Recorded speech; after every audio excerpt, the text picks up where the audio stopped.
Welcome to another episode of Tiny Talks Big Ideas podcast. So, have you ever felt that kind of sinking feeling? You know, that dread when you're scrolling and you see another headline about wildfires or maybe devastating floods, species going extinct, Yeah. maybe like a tightness in your chest, or you just feel kind of paralyzed, Yeah. wondering, can I even do anything that makes a difference? Absolutely. And if you feel that way, you are definitely not alone. Right. These recent surveys, they're pretty staggering. Like 72% of Gen Z feels some eco-anxiety. And it's even higher globally. 84% of young people worldwide say it actually disrupts their daily lives. It's huge. But here's the thing, right? This deep dive today, it isn't really about the fear itself. No, not at all. It's about power. Your power, yeah. We want to help you take that feeling, that overwhelm, that anxiety, and turn it into something tangible. Agency. So by the end of this conversation, hopefully you'll have some practical, maybe even joyful, doable micro solutions, stuff that works even if you're super busy. Yeah, things to help you shift from that climate dread to, well, what we're calling climate bloom. Climate bloom, I like that. And really, at the heart of this whole thing is something we're excited about, the 30-day climate repair challenge. Okay. It's specifically designed to help turn that anxiety, which is very real, into a sense of purpose and measurable action. Okay, let's dive in. But first, let's just be, radically honest here. Yeah, we have to be. The climate crisis is enormous. Yeah. And the anxiety, Yeah. totally understandable. We see the news, right? Yep. Floods in Bangladesh, wildfires ripping through California, those crazy heat domes over Europe. Yeah, it's relentless. And the scale of it all, it can just feel paralyzing, like you're tiny, helpless, trying to mop up a spill while the roof's caving in. How do you even start? Well, that feeling, it's actually incredibly valid. And just recognizing it, acknowledging it, that's the first real step. Okay. This climate anxiety, it's not some kind of flaw or a weakness. It's actually a signal, a really powerful one. A signal. How so? It shows you care deeply, that your values are, intact. It's basically your brain saying, hey, pay attention. Something important is happening. Right. Like Dr. Sarah Chen, the climate psychologist, she puts it simply, anxiety is information. Exactly. It's your system telling you something you value is at risk. So it's not just me being negative or weak. Not at all. Thomas Doherty, another psychologist in this field, he kind of jokes, if you feel anxious about climate change, well, join the club. We all do, and it's a big issue. Okay, so that reframing is, wow, it's really helpful. Anxiety is information, not a defect. Precisely. So let's make that pivot then. That knot in your stomach is not just helplessness. Maybe it's your heart saying, okay, I want to be part of fixing this. Yes. That valid feeling is the launch pad. It's step one towards healing, both for the planet and, for ourselves, too. So the goal is moving away from feeling overwhelmed, stuck doom scrolling, Right. Endlessly scrolling through bad news. and instead finding that agency, become awake to the possibility that we can act.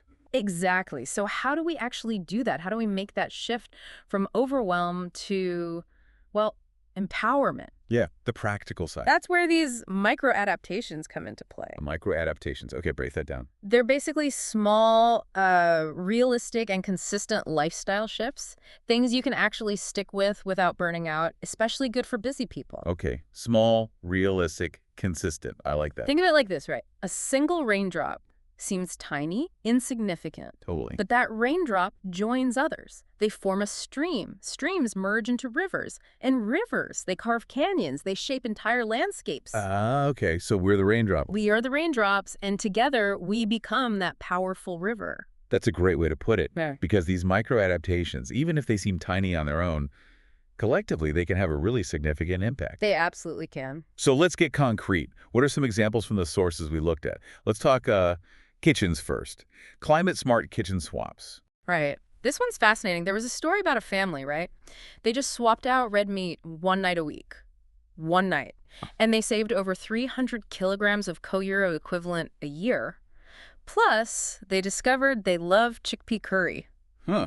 A delicious side effect. Exactly. It's about being mindful, or having use-it-up days for your produce, those bananas turning brown. Banana bread time. Perfect. And composting, seriously, it feels like magic.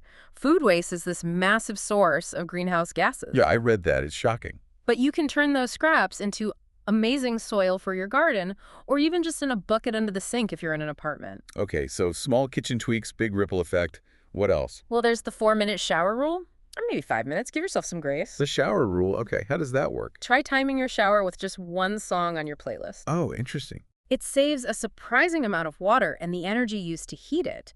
Plus, it can become this little mindful ritual. Some people even say they get their best ideas when they're kind of racing the clock in the shower. Huh. Okay. Focused thinking under pressure. Yeah. I can see that. And sticking with water and energy.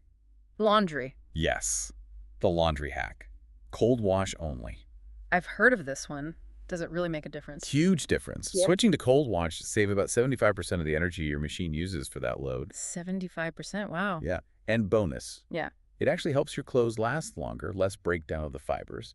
And some studies suggest it even reduces microplastic shedding from synthetic clothes. So it's good for the wallet, the wardrobe, and the waterways. Exactly.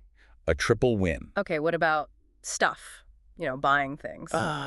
Yes. The conscious consumption switch? This is a big one. Before you buy something new, just pause and ask, do I really need this? It's a pause. That's key. Totally. Could you maybe borrow it? Buy it secondhand. Repair something you already own. Right. Like, fast fashion is everywhere, but the environmental cost is massive. It's immense. The water use, the waste. Instead of, say, 5 cheap t-shirts that fall apart, maybe invest in 1 or 2 really good quality, ethically made items that'll last for years. Or hit the thrift store. You mentioned someone found a designer jacket. Yeah. Found an amazing designer jacket, paid hardly anything, and still gets compliments years later. It can be an adventure, thrifting. I love that. Mindful acquisition, not just constant churn. Okay, building on that. What about energy at home? Like an easy energy audit. What can people look for? Yeah, you don't need to be an expert at all. Just look for those vampire appliances. Vampire appliances sounds spooky. Kinda. They're the things that suck energy even when they're turned off. Yeah. Phone chargers left plugged in, coffee makers, TVs on standby. Ah, the little red light. That's the one. Just unplugging that stuff when you're not using it can cut your energy bill by up to 10%. 10%, just from unplugging. Yep. And switching to LED light bulbs, that's another easy win. They use about 80% less energy and last way longer. Look, and simple things, too, like nudging the thermostat down a degree or 2 in winter, or using fans smartly in the summer. It's like that old wisdom, right, of waste not, want not. Our grandmothers knew what was up. They really did. Okay, what about getting around commuting? The green commute tweak, look, not everyone can bike everywhere, we get that. Right. But maybe you could carpool with a coworker 1 day a week. Or bundle your errands together so you make fewer trips. Walk or cycle for those short trips to the store. Good for your health, too. Totally. Health benefits and environmental benefits. So beyond our own direct actions, what else influences things? Well, there's the power of your voice and your wallet. Choose to support businesses that are actually trying to be sustainable. Voting with your dollar. Exactly. And let your local representatives know that climate action is important to you. Talk to your friends, your family, not like lecturing them. Please don't lecture your family. Yeah, no. But just share what you're doing, why it matters to you. Enthusiasm is contagious, Your actions can inspire others. True. Even signing a petition feels small, but it adds up. It absolutely does. Amplifies your voice. 2-minute Earth check-in. What's that? Oh, this one's lovely. It's super simple. Every morning, maybe before you grab your phone. Uh-oh. Challenging. Just spend 2 minutes outside, barefoot if you can, and just notice one thing, the air on your skin, the sounds, a specific tree. And that helps how? Well, it's not just, feeling nice. It actually interacts with our nervous system. Getting your hands dirty, feeling the earth, it can release beneficial microbes, like Mycobacterium vlaxi. Wait, microbes? Yeah. Studies show they can reduce stress and even boost your mood. It helps rewire your brain to remember you're part of nature, not just living on it. Wow. Okay. Like that person, Maya, you mentioned, who said the environment stopped feeling like a distant crisis and started feeling like home that I'm helping to heal. Exactly that transformation. It shifts your perspective. Okay, and what's the gratitude action bridge? It's about linking that feeling of appreciation directly to a small action. How does it work? So whenever you feel grateful for something in nature, maybe your morning coffee, a beautiful sunset, clean air, immediately link it to one tiny action you can take. Like? Grateful for the coffee. Okay, tomorrow I'll definitely use my refillable cup. Saw a great sunset. Okay, I'll turn off that extra light I don't need right now. Reinforcing the positive behavior. Yeah. Making the connection immediate. Precisely. It wires that gratitude to action. Cool. And the future letter. That sounded intriguing. Yeah, this is a neat one. Once a week, just write a short note to your future self, maybe yourself a year from now, Okay. and just mention one small environmental change you made that week. It makes the future feel less abstract and scary, more real and achievable. You're building a record of your own progress. Creating a personal stake. I like that. And the energy-emotion connection. This one's been huge for me personally. Every time you consciously do something to save energy, flick off a light switch, unplug something, walk instead of drive, just pause for a second. And do what? Notice how you feel. Do you feel a little bit proud, peaceful, connected? You're actively training your brain to associate these positive actions with positive emotions. Instead of feeling like it's a chore or a sacrifice. Exactly. We need sustainable habits, and linking them to feeling good, not guilty, is key. Okay, and finally, the story flip. Right. So instead of constantly dwelling on, what if things get worse? What if it's too late? Which is easy to do. So easy. Try flipping the script. Start asking, what if I'm part of the generation that actually figures this out? What if my actions contribute to the turning point? Strategic optimism, you called it. Yeah. It's not denying the reality, but choosing a narrative that empowers action instead of paralysis. Because the stories we tell ourselves genuinely shape what we do. Wow. Okay, so none of these things are, like, earth-shattering on their own. Nope. Not radical at all. But that's the whole point, right? Sustainable living doesn't mean becoming some kind of eco-monk overnight. Not at all. It just needs to be consistent. And that consistency, that's where the real power lies. It adds up. It's easy to think, changing one light bulb, what does that matter? But when millions, even billions of people do it, the impact is massive. Research actually suggests that scaling up individual and household actions could deliver something like 25–30% of the global emission cuts we need. 25 to 30%. Yeah. Just from household actions. Yeah. That's not small potatoes. That's a huge chunk of the solution. Okay, that really puts it in perspective. And that leads us perfectly into the really exciting part of our deep dive today. All right, let's hear it. The challenge. Yes. Your challenge, should you choose to accept it. I feel like I should. We are inviting every single listener to join our 30-day climate repair challenge. Okay, 30 days. Tell me more. It's designed for, real humans with real lives. We're focusing on building systems, not demanding perfection. Good. Perfection is stressful. Totally. So the premise is simple. You pick one micro action from a curated list we provide, just one, and you commit to doing it every day for 30 days. One thing for 30 days. Okay, manageable. And we've structured it with weekly themes to make it even easier. Week 1, for instance, is all about energy awareness. So not about cutting energy yet, just noticing. Exactly. It's about curiosity, not shame. Track your usage. Maybe you'll discover, like one person did, that your old spare fridge is costing you $40 a month. Whoa. Or realize that leaving your computer on all night uses as much energy as a light bulb left on 2047, just illuminating those hidden drains. Okay, awareness first. Week 2. Week 2 is food as medicine for the planet. Again, not about instantly going vegan. Ooh. It's about noticing. Try one plant-based meal this week. Try shopping local just once. Get creative with reducing food waste. Remember that garbage soup? A surprisingly delicious garbage soup. Made from veggie scraps. It's about conscious consumption, exploring options, not deprivation. Got it. Week 3. Week 3 is connect to nature. Actively look for nature in your everyday routine. Even in the city. Especially in the city. Notice the trees outside the coffee shop window. Feel your body wake up if you bike or walk somewhere. Have actual conversations with people if you're carpooling instead of just staring at your phone, deepening that personal connection. Okay. And week 4. Week 4 is community connection. This is where the ripple effect really kicks in. How so? Share one thing you've learned with someone. Maybe look up a local environmental group online. Start a simple conversation with a neighbor about, say, composting. Because individual actions are good, but social actions are even more powerful. Exactly. When your friend sees you consistently bringing your reusable bag, they might think, maybe I should remember mine. It creates those positive social norms. Makes sense. Are there specific daily things in the challenge, too? Yep. We've got specific prompts for different days. Like day 1 is the why pledge, writing down why this matters to you. Right. Day 5 is the reusable water bottle rebellion. Day 13 is plant-powered Wednesday. Day 18, the 5-minute shower power hour. Day 27, thrift and thrive. Catchy names. Right.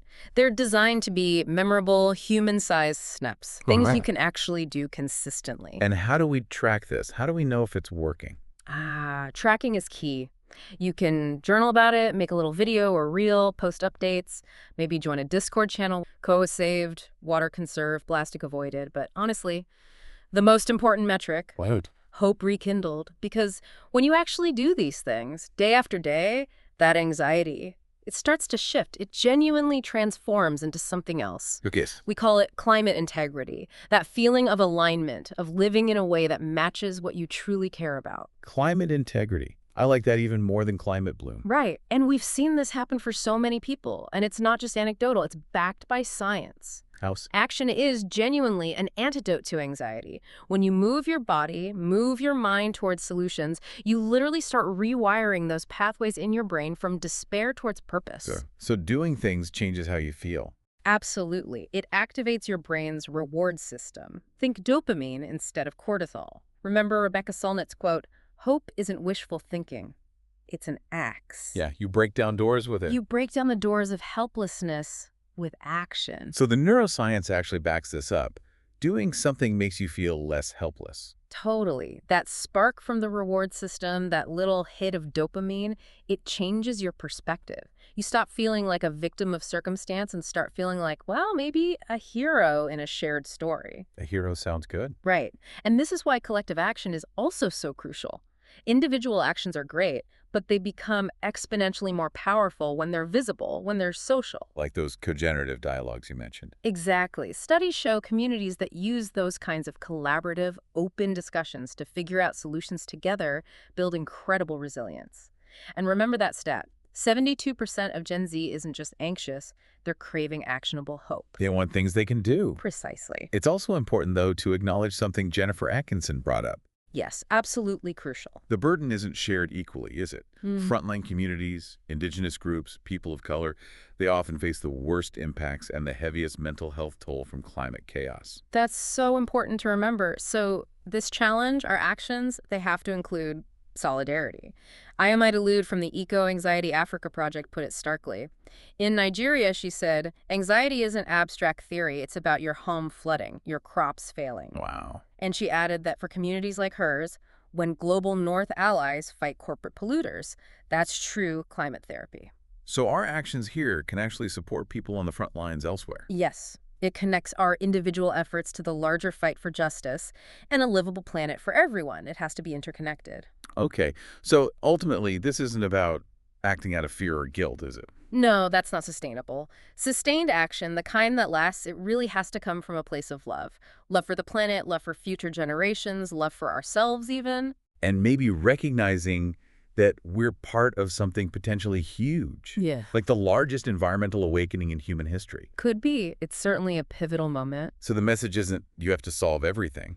Definitely not. The message is just show up where you are, contribute your piece, do what you can where you are with what you have. I love that African proverb you shared earlier. If you think you are too small to make a difference, try sleeping in a room with a mosquito.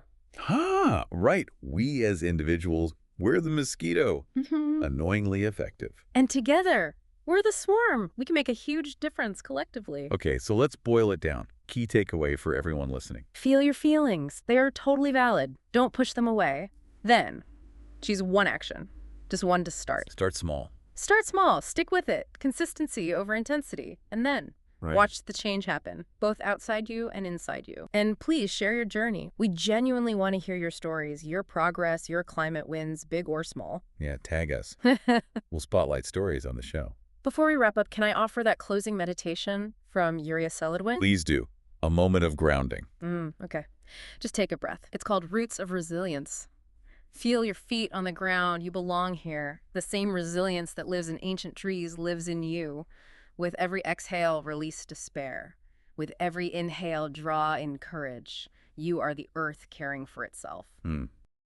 Thank you for that. That's really beautiful. You're welcome. Okay, that wraps up our deep dive for today. We really hope you found this helpful, maybe even a little inspiring. Yeah, hope so. If you did, please share it with someone else you know who might need a dose of climate hope right now. And seriously, check out the 30-Day Climate Repair Challenge. Give it a shot. Do it.